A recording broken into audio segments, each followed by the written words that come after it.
My wife cheated with our neighbor, then mysteriously signed over half our $1.2 million estate to him before disappearing. Now he's claiming she was coerced and wants a court fight over the property I thought was ours. Hello everyone. Dear listeners, please share your thoughts in the comments section below. And don't forget to like, share, and subscribe. Now let's begin the video. Using a throwaway for obvious reasons with certain specifics modified to preserve anonymity. I never thought I'd be the guy writing this kind of story, but here I am. It all started when I noticed little things that didn't add up. My wife, Lisa, had always been a bit of a bitch about her appearance, but lately, she'd been acting even more distant. She'd come home late, say she was working late at the office, but I'd find her phone screen lit up with messages she'd hide with a swift swipe. Small things at first, like her deleting texts or changing her passwords, but then I started noticing her phone disappearing altogether more often. One day, I came home unexpectedly early from work. I usually work late Thursdays, but this time I decided to surprise her. As I pulled into the driveway, I saw her car parked in the garage, but the garage door was open and I could hear muffled voices coming from the house. My stomach clenched, something was wrong. I quietly slipped inside, trying not to make a sound. That's when I heard her voice, clear as day, talking to a guy I didn't recognize. She was laughing, flirting, and sounded way too comfortable. I froze, my heart pounding. I peeked around the corner and saw her lying on our couch, her hair tousled, wearing that tight dress she only wears when she's trying to seduce someone. The guy, who turned out to be our neighbor, Jake, was sitting close, touching her leg. I couldn't believe what I was seeing. My wife, my supposed partner, cheating on me with the guy next door. It was like a punch to the gut. I never imagined she'd do something so reckless, so blatantly disrespectful. I backed out quietly, my mind racing. I decided I needed to see more. I waited until she was alone and confronted her that night. When I asked her what was going on, she looked me dead in the eyes and lied through her teeth. Said she was just talking to Jake about some project at work, that I was imagining things, that I was paranoid. But I knew better. I had seen her with my own eyes. Still, I didn't want to believe it. I told her I'd give her the benefit of the doubt, but I couldn't shake the feeling that everything was falling apart. Over the next few days, I started noticing more signs. Her phone always in her hand, secretive texts, her changing her schedule at the last minute. Then came the big shock. I found a receipt in her purse from a hotel downtown, paid in cash with her name on it. I looked at the date, 2 days after I'd caught her with Jake. That's when it hit me. She'd been lying all along, hiding her affair and probably meeting him regularly. The betrayal was worse than I thought. It wasn't just a fling, it was a full-blown affair. I felt numb, angry, and devastated all at once. How could she do this? After all we'd built, all the plans for our future. I started to wonder if there was more to her story. Was she just using me for my money? We're worth over $1 million, and I know she's always been obsessed with money and status.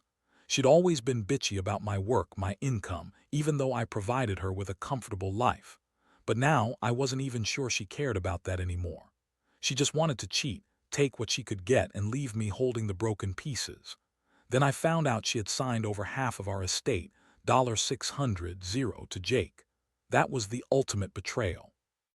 Not just cheating, but stealing from me, from what we'd worked so hard for, and giving it to someone she barely knew.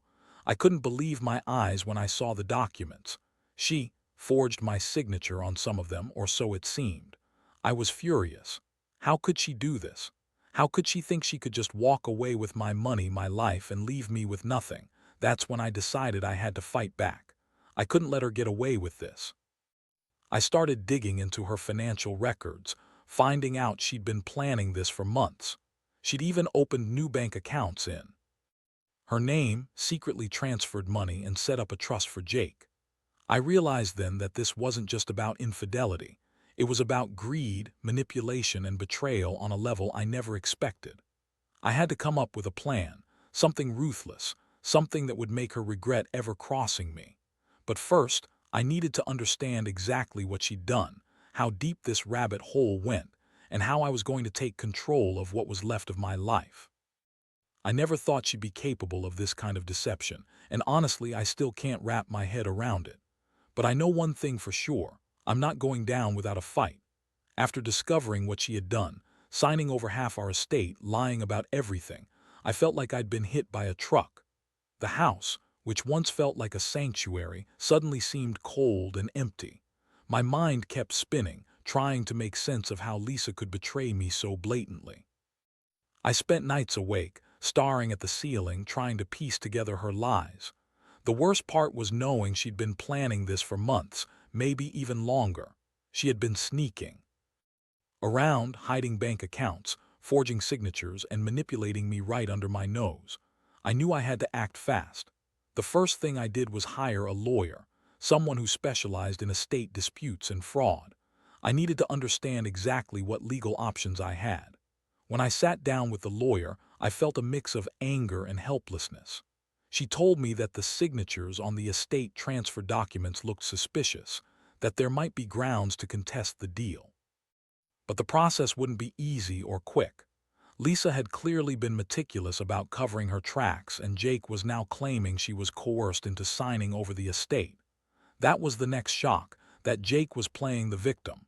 He called me, claiming Lisa was forced into giving him half our estate, said she was threatened, manipulated, even physically coerced.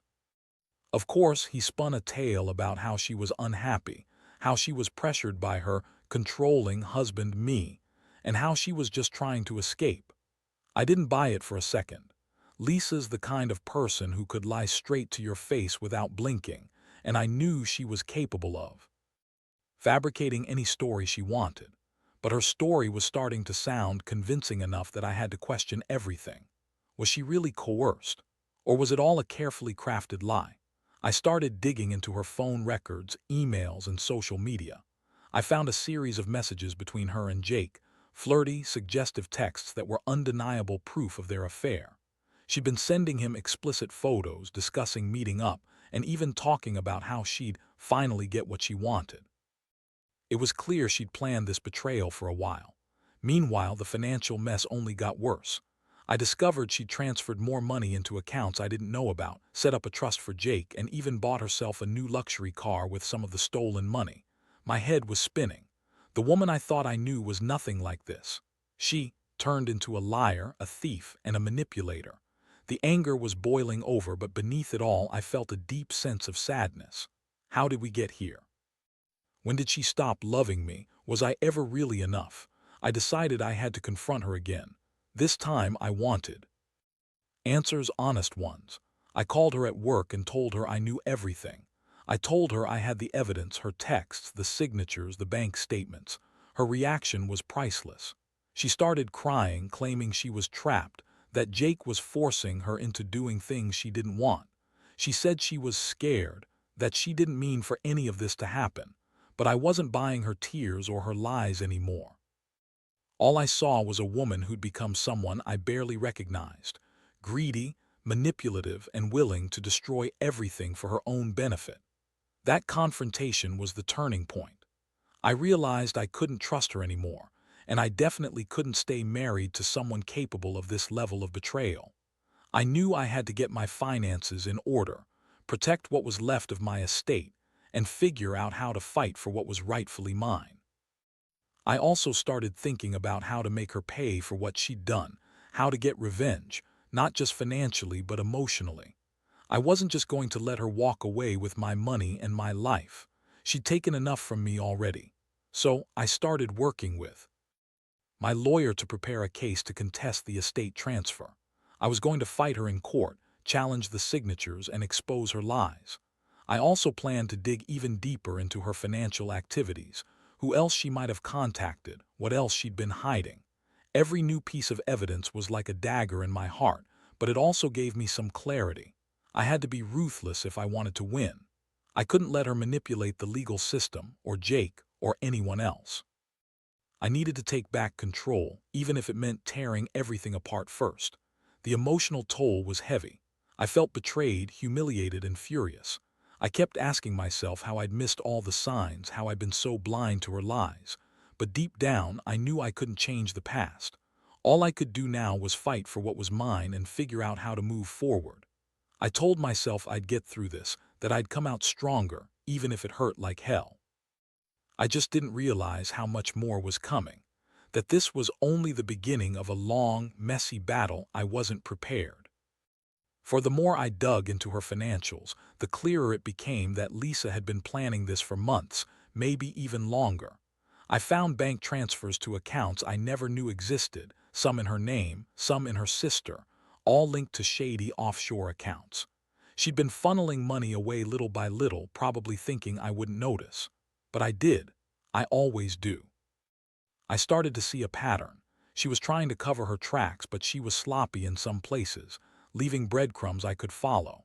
And then there was the matter of the estate. The legal battle was heating up. My lawyer told me that the signatures on the documents transferring half the estate to Jake looked suspicious. Some of them might have been forged or at least manipulated. That gave me hope that I could challenge the transfer in court. But I knew Lisa would fight tooth and nail to keep what she stole. She's always been bitchy, manipulative, and good at lying, and now she was playing the victim to everyone. She claimed she was coerced, that Jake had threatened her, that she was forced into signing. But I wasn't buying it anymore. I had enough evidence to suggest otherwise. Meanwhile, Jake kept insisting that Lisa was forced into this and that she'd been trapped by her controlling husband. That's rich coming from him. I knew Jake had always been a user, just some neighbor who saw an opportunity and took it. They both thought they could get away with it. I wanted to scream every time I heard her crying about being coerced, because I knew the truth. She'd been planning this from the start. In the meantime, I started gathering more concrete evidence. I hired a private investigator. I needed to know if Lisa had been meeting anyone else besides Jake. Turns out she had. I found out she'd been secretly seeing another guy, some guy from her gym, a guy named Rick. She'd been texting him late at night, talking about how she wanted out, how she was miserable, and how she'd finally found someone who truly understood her. The pie also uncovered that she'd been making secret trips to the city, supposedly for business trips. But in reality, she'd been meeting Rick. She was planning her escape, and I was just the fool who was too blind to see it. The emotional impact hit me hard. I felt like I'd been punched in the stomach. All those years, all those memories we shared, gone. She'd been lying to me, cheating on me, stealing from me, and now she was trying to spin it like she was the victim. I'd always been the one working hard, providing for us, trying to build a life. And all the while, she was plotting her escape with Jake, Rick, and all her lies. I couldn't believe I'd been so naive. I remember sitting alone in the house, staring at the photos of us on the mantel, feeling a mixture of heartbreak and rage. How could she do this? How could she betray me and then turn around and cry crocodile tears? I wanted to confront her again, but I knew it wouldn't do any good. She was good at lying, at spinning stories. I needed proof, something solid I could take to court. So I decided to set a trap. I left my phone out one night, knowing she might try to contact Rick or Jake. Sure enough, I caught her sending a message to Rick, something about getting out before he finds out. And we have to be careful. That was it. I had enough. I was done playing nice. I called my lawyer, told him to prepare the case, and told Lisa she was caught. That's when she finally snapped. She came home furious, screaming at me, calling me paranoid, crazy, and controlling. She accused me of spying on her, of ruining her life, but I was done listening to her lies. I told her the game was over, that I knew everything about Jake, Rick, the offshore accounts, the forged signatures. I told her she'd crossed a line and I was going to fight her in court for every penny she stole. I wanted her to realize she couldn't manipulate her way out of this. The most shocking moment came when she yelled, "You're just jealous because I found someone who actually cares about me." That's when I realized she'd turned her anger into a weapon. She was trying to gaslight me, make me feel like I was the one at fault. But I knew the truth. She was the one who betrayed everything we had. I also knew I had to prepare for the worst. She might try to destroy me legally, try to claim I forced her, or even worse, try to disappear with what's left of her new life. I was angry, yes, but underneath all that I was hurt. Betrayal cuts deep, especially when it's from someone you trusted with your life. I started to think about what I'd do if I lost everything, my house, my money, my reputation.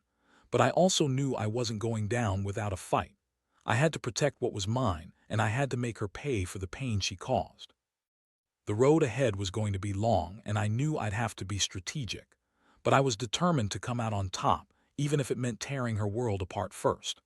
The court filings were the next step, and I threw myself into it.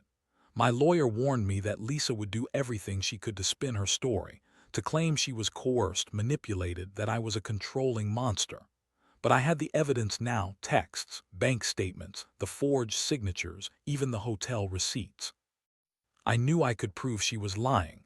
Still, I also knew this wouldn't be a quick or easy fight. Lisa had always been bitchy, manipulative, and a master at twisting the truth. She'd lie on the stand, cry crocodile tears, and try to turn the court against me. I sat in that courtroom feeling a mixture of rage and helplessness. Seeing her there, pretending to be the victim, made me want to scream. But I kept my composure. I presented every piece of evidence I had: her secret bank accounts, the transfer documents, her texts to Rick. I even had a private investigator testify about her meetings and her attempts to hide her tracks. The judge listened carefully, and I could see the wheels turning in her mind. Lisa's strategy was to deny everything. She claimed she'd been forced into signing by Jake, that she was scared for her safety, and that I'd been abusive and controlling. She painted herself as the victim, crying about how I'd ruined her life. But I had enough to counter her lies. I argued that the signatures were forged, that she'd been planning her escape for months, and that her story was full of holes. I told the court about her affair with Rick, her secret accounts, and her attempt to steal half our estate. The courtroom was tense. Every time Lisa got emotional or tried to spin her story, I felt my blood boil. I could see she was desperate, her bitchy facade cracking under pressure. The judge asked her tough questions, and I could tell she was struggling to keep her lies straight. Deep down, I knew I was winning. The evidence was on my side. But I also knew Lisa wasn't going to go down without a fight. She'd probably appeal, try to drag this out, or even worse, try to disappear with whatever she could get. Meanwhile, Jake was in the background, claiming he was just an innocent victim caught in the crossfire. He played the coerced card, saying Lisa was forced into signing over the estate. I looked at him and thought, "You're just a user, a manipulator, just like her." I couldn't believe I'd ever trusted either of them. But I also knew I had to focus on the legal battle, not their lies. The judge finally made her ruling. She declared that the estate transfer was invalid because of the forged signatures and Lisa's deception. She ordered the estate to be frozen until further investigation, and she scheduled a hearing to determine the rightful owner. I felt a rush of relief. At least I had some victory. But I knew this was only the beginning. Lisa would probably try to appeal or find some loophole to get her way. Still, I felt a little hope that I could finally start rebuilding, that I could take back what was mine. The aftermath was a whirlwind. Lisa disappeared for a few days, probably trying to figure out her next move. I changed all the locks, hired security cameras, and made sure my finances were secure. I also started to process the emotional toll. I'd been betrayed not just financially but emotionally, by someone I'd loved and trusted. Every memory we shared now felt tainted, like a cruel joke. But I also realized I was stronger than I thought. I'd fought tooth and nail for my rights, and I wasn't going to let her or Jake destroy me. This experience had taught me a lot about trust, manipulation, and the importance of protecting what's yours. I learned that some people will lie, cheat, and steal without remorse if they think they can get away with it, and I learned that sometimes you have to fight dirty to get justice. Now I'm in the process of rebuilding my life. I've contacted a financial advisor, and I'm finally starting to feel like I have a grip on reality again. Sure, I lost a lot: my wife, my trust, a big chunk of my estate, but I haven't lost everything. I still have my integrity, my dignity, and the will to move forward. I don't know what the future holds, but I do know one thing: I'll never let anyone manipulate or betray me like that again. And if there's one thing I want anyone reading this to understand, it's that even when it feels like everything's falling apart, there's always a way to fight back. You just have to be willing to do whatever it takes. After the court's decision, I thought things might finally settle down. I was wrong. Lisa's disappearance left a big void, but it also opened the floodgates for more chaos. I had to keep my guard up. The legal battle over the estate was far from over, and I knew Lisa wouldn't just accept defeat quietly. I was already hearing rumors she was trying to get her hands on some of the remaining assets, maybe even trying to sell off parts of the property or transfer more money out of reach. I hired a private investigator again. I needed to know where she was, who she was talking to, and what her next move might be. Turns out, she was holed up in a small apartment in the city, living off some money she'd squirreled away. She'd been talking to a lawyer, probably trying to find a loophole, some way to contest the court ruling or make a deal to keep some of the stolen estate. The pie also uncovered that she'd been reaching out to old friends, trying to get advice, or maybe just trying to disappear completely. Meanwhile, I was trying to piece myself back together. It wasn't easy. Every day felt like a roller coaster: anger, sadness, frustration, and a strange sense of relief that I was finally taking control. I started therapy, not just to deal with the emotional fallout but to prepare myself for the long fight ahead. I knew Lisa would do everything possible to ruin me, or at least try to. She was bitchy, manipulative, and she'd always been good at twisting the truth. I couldn't let her get the best of me. One day, I received an anonymous tip. Someone had sent me a message, claiming Lisa was planning to sell the house behind my back. That was my home, where we built our lives, and losing it would destroy me. I immediately contacted my lawyer, who advised me to file an injunction to prevent any sale or transfer of property without my approval. I also hired a new security team to watch the place. I couldn't risk her doing something reckless or illegal to get what she wanted. Then came the big surprise. A few days later, I got a call from my lawyer. Lisa had been arrested trying to withdraw money from some of her secret accounts. She'd been caught red-handed attempting to transfer hundreds of thousands of dollars to an offshore account.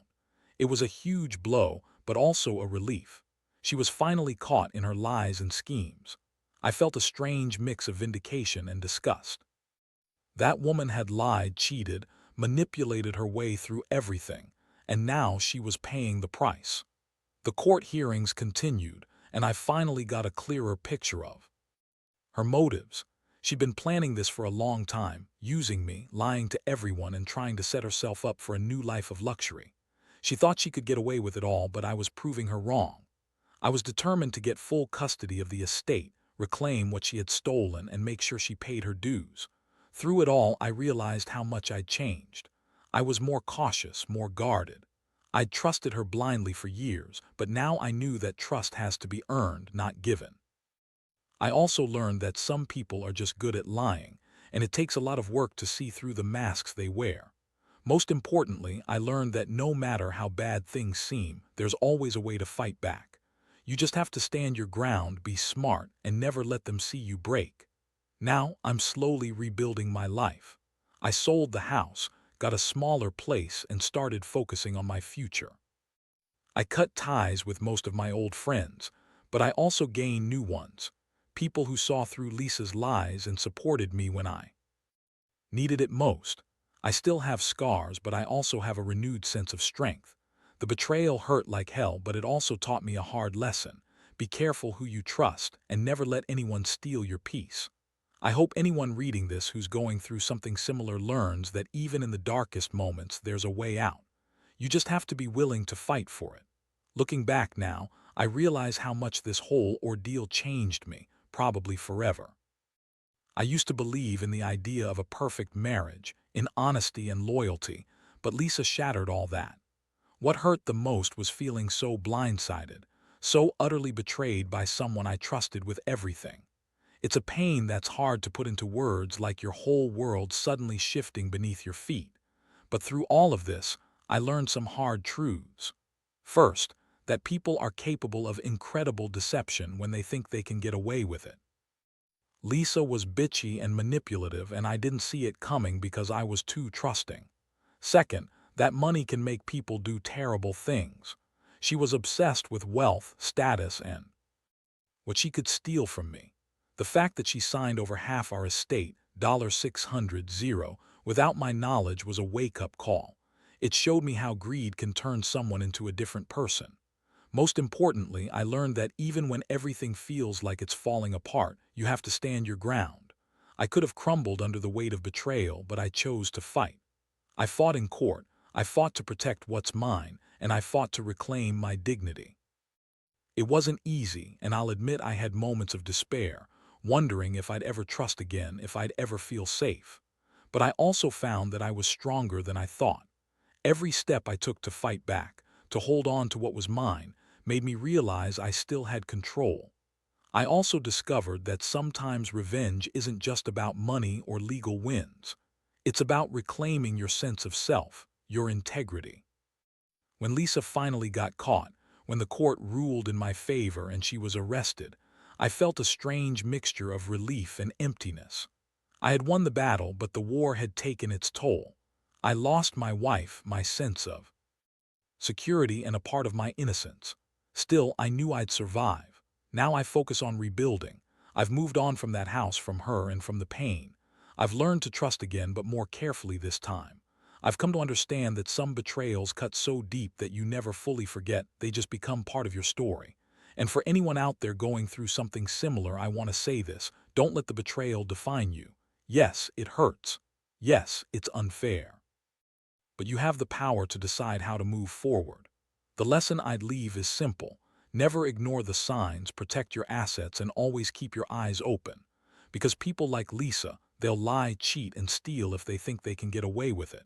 But justice in the end can be served.